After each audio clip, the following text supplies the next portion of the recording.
കേസിൽ നടന്മാരായ മുകേഷ്, ഇടവേള ബാബു, അഭിഭാഷകനായ VS ചന്ദ്രശേഖർ എന്നിവർ നൽകിയ മുൻകൂർ ജാമ്യാപേക്ഷയിൽ വിധി ഇന്ന്. Ernakulam principal sessions judge honey M Varghese ആണ് വിധി പറയുക. പ്രതികളെ കസ്റ്റഡിയിലെടുത്ത് ചോദ്യം ചെയ്യണമെന്നും ജാമ്യം നൽകരുത് എന്നുമാണ് പ്രോസിക്യൂഷൻ നിലപാട്.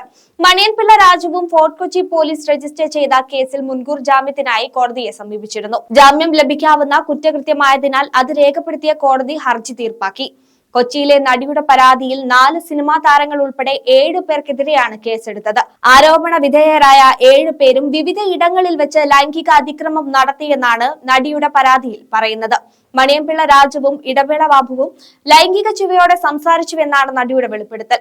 കലണ്ടർ സിനിമയുടെ ചിത്രീകരണത്തിനിടെ ഹോട്ടലിൽ വെച്ച് മുകേഷ് കടന്നുപിടിച്ചത്. താൻ എതിർത്തതിന്റെ പേരിൽ അമ്മയിലെ തന്റെ അംഗത്വ അപേക്ഷ മുകേഷ് ഇടപെട്ട് തള്ളിയെന്ന് നടി വെളിപ്പെടുത്തിയിരുന്നു.